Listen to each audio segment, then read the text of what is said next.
What's up, everyone? Welcome back to another episode of Kevin Prolix TV.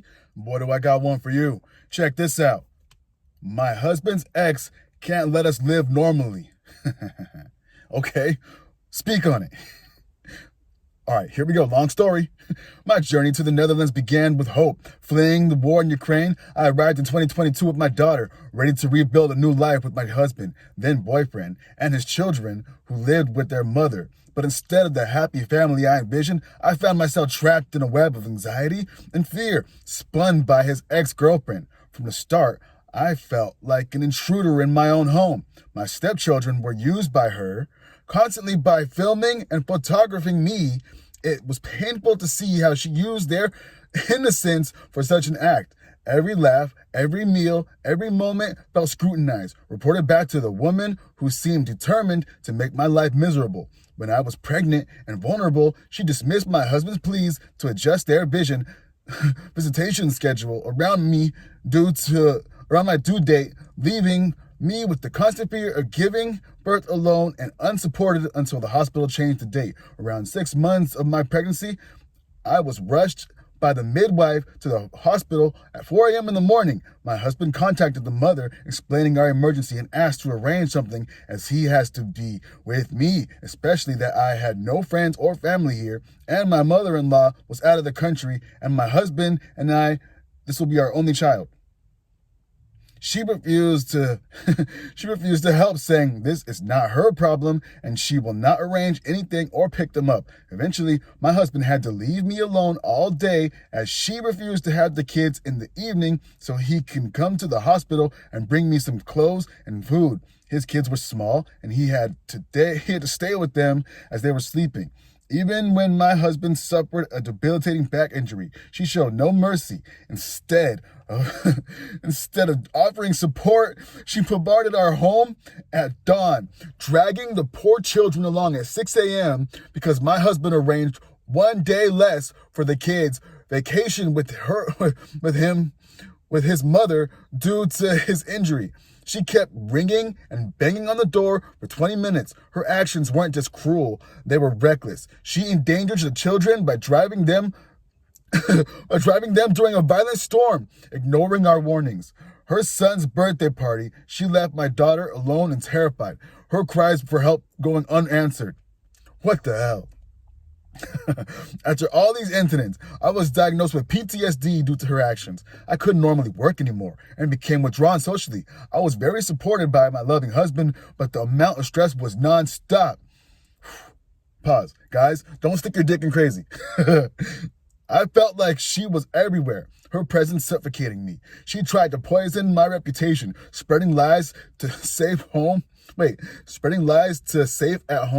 It took us 3 months, 4 complaints and a lawyer to be heard, and eventually telling us sorry, it was a misunderstanding. I got a new number only to find that she has it, and I saw her viewing my Telegram story and then sending me a Facebook request.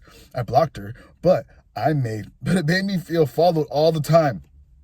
That's crazy. I tried to reach the neighborhood police officer for her attack at my home at 6 a.m. in the morning. She told me, but she wasn't coming to you. She was coming to her ex-boyfriend. I asked, but what about me and my 2 terrified kids that day? They were crying and scared at the noise, and it was extremely loud. At the time, my son was only 4 months, and after I lost my milk and was the main reason I got my PTSD. That sucks. Okay. On 30th of December, she went with us. She sent us an extra payment bill demanding money into where the agreement states both party must consent and consult, and if we didn't pay within the 2 days, they would come and seize our belongings. My husband contacted the company demanding proof of concealment and the invoices for the purchases, only to find that they had none, and the case was closed. The incident has also caused us a lot of stress right up to the new year. I tried to find a new lawyer for this matter, but most of them informed they don't have experience in the psychological trauma caused by people. Even now, I'm scared to share my story so that I don't get treated like I did something wrong. I refuse to leave my husband because I love him and he is a wonderful father, and what I'm trying to do is so hard, but I'm going to keep fighting. And, whoa, hey, yo. Oh, wow. I'm sorry it's happening to you. Sounds like you got a real, man, if this was a story out of the Odyssey or something, shit, you got one of those Greek goddesses, like, they're going after your ass. They're like, yo, this girl, she gotta go. Fight him. Anyway, some comments. Someone says, OP, this woman sounds unhinged. Get a lawyer as soon as possible. A restraining order if you can. It's difficult with the children involved, but you need to tell your husband he needs to step the fuck up and stand up for her. Stand up to her. He can't expect you to live like this. This is ridiculous. Keep all records of all these interactions, especially the ones around your birth and how she refused to let them visit during the hospital. Keep records of all the vile things she says and does to you about making her children constantly videograph you without your consent, depending on where you may be and where it may be illegal, you know? Speak with a lawyer, get their advice on what else to do, and get evidence when it comes down to filing a restraining order or custody battle. Whoa, sounds like that person has some history with that. Okay, another person says, your husband is the issue here. He needs to step up and deal with this crazy woman. He's letting her get away with it when she couldn't. But she shouldn't. Get things involved. Get involved with the school. Wait, you know what? That's a weird. I can't even read that sentence right there. Anyway, moving on. Are y'all with these people on this though? This is crazy.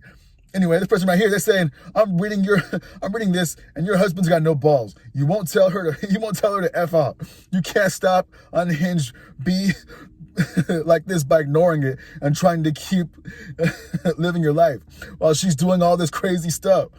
She's going to try to play victim, but your husband can't get her to learn respect and boundaries than police and a lawyer. You know what? That's a good idea too. But yeah, okay. Another person says, this is a toxic situation. Your husband's involvement is crucial. He must confront his ex and set boundaries. Document everything and consult with legal professionals experienced in these matters. Prioritize your mental health. Therapy can get you to navigate this, but advocate for yourself and don't lose hope. Anyway, I think that's enough. What do y'all think? Well, step 1, you got involved with the guy that had kids. I don't know if you wanted to do that. Why'd you do that?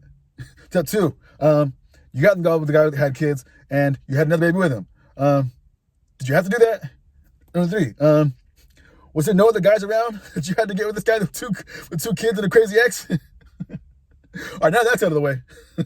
You're with this guy. You said you want to stay with them. All right. Do what the other people said. Get some help. Obviously, this person's not going to go away. Well, you got 3 kids to worry about. 2 that aren't yours. 1 that's yours. You got this guy that's not doing something. I hope he's a guy that can do something else outside of this, because you know what? Maybe he's like, you know what? If I do something to her, she's crazy, and I'm going to end up in jail because you see what she's doing to her. Like, imagine what she probably already did to this guy after 2 kids. There's a reason he's not with her. Like, anyway, what do y'all think? Is this lady cooked or what?